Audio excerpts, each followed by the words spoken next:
Halo teman-teman, dengan saya Bung Ropan dan kembali di Rai Soccer TV.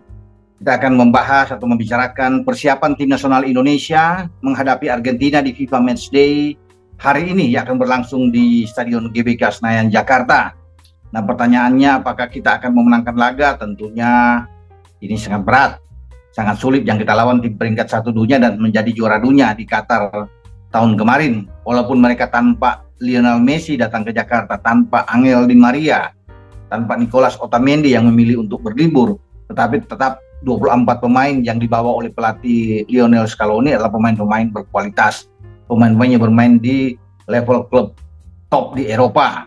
Jadi memang kalau melihat dari kans, Argentina lebih berpeluang menang. Namun dalam sepak bola kan sekali lagi, ya ini bukan tidak mungkin kita bisa melakukan yang terbaik dan bahkan bisa membuat kejutan. Paling tidak ya bermain imbang. Kalau menang pun itu sulit, bermain imbang pun masih bisa untuk kita dapatkan. Inilah yang ditanamkan, diinginkan oleh Ketua Umum PSSI Erick Thohir ketika melihat tim melakukan persiapan terakhir latihan di Stadion GBK. Sebelumnya juga tiap hari STY itu memimpin Rizky Ridho dan kawan-kawan itu latihan di lapangan A.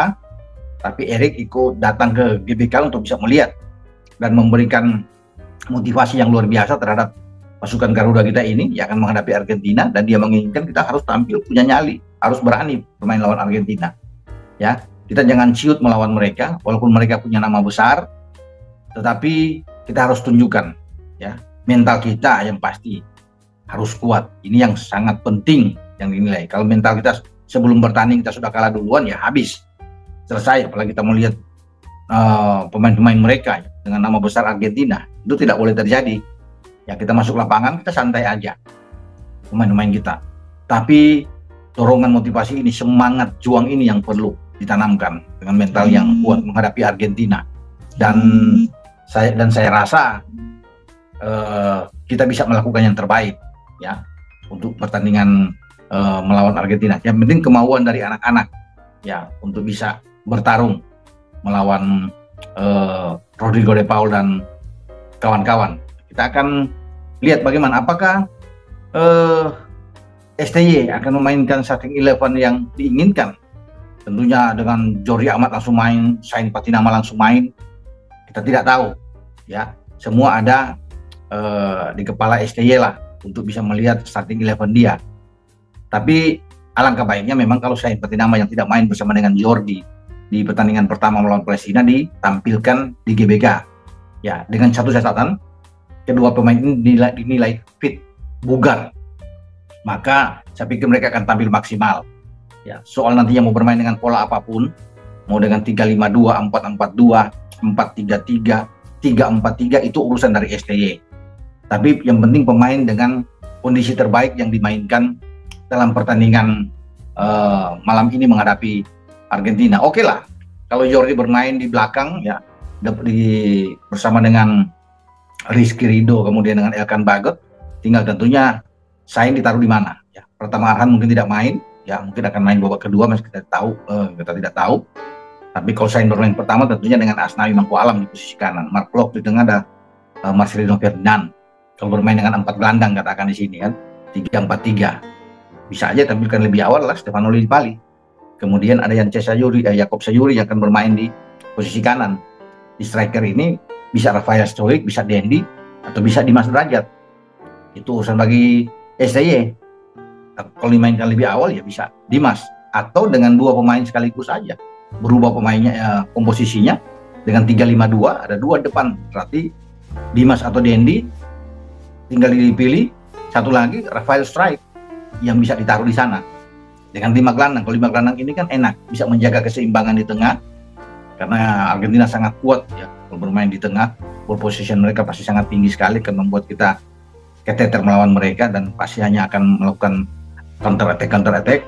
Nah, kalau kita dengan 5 gelandang kuat, kan ada Sain di kiri, kemudian ada Asnawi di kanan, dibantu Mark Locke, Marcelino Ferdinand, salah satu mungkin apakah Ricky atau Rahmat Irianto, kita tidak tahu, tapi yang pasti dengan 5 gelandang ini oke bagi kita ya, tergantung bagi STY saja, karena Argentina pasti akan bermain dengan 2 striker mereka, 2 pemain depan maksudnya ya. Ada Julian Alvarez dan Alejandro Garnacho. Ini dua pemain yang akan ditampilkan, karena dua pemain yang ada di kota Manchester, satu Manchester biru, satu Manchester merah. Dan di tengah, kalaupun pemain-pemain lapis kedua katakan, tidak ada Alexis McAllister, tidak ada Enzo Fernandez atau Rodrigo de Paul, tapi mereka punya pemain-pemain yang bagus. Ezequiel Palacios yang bermain di Leverkusen adalah pemain yang oke, bermain di tengah. Kemudian Giovanni Lo Celso, pemain Villarreal, juga bisa ditaruh di sana. Leandro Paredes yang ada di Juventus bisa juga ditampilkan di sana. Dan Facundo Buonanotte, ini pertama kali mungkin dia melakukan hal baik, pemain yang ada di Brighton, mungkin akan menjalani debut yang luar biasa bersama dengan Argentina menghadapi Indonesia.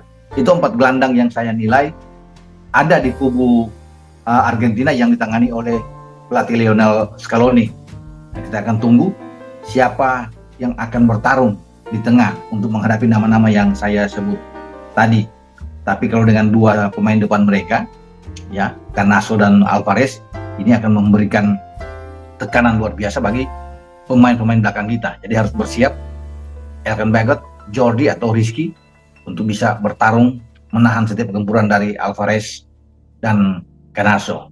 Kita nantikan bersama duel FIFA Matchday Argentina Indonesia Argentina di GBK. Semoga ada hasil yang terbaik yang kita inginkan dari pasukan STY. Selamat bertanding, selamat berjuang. Ingat, bola itu bulat, giring terus.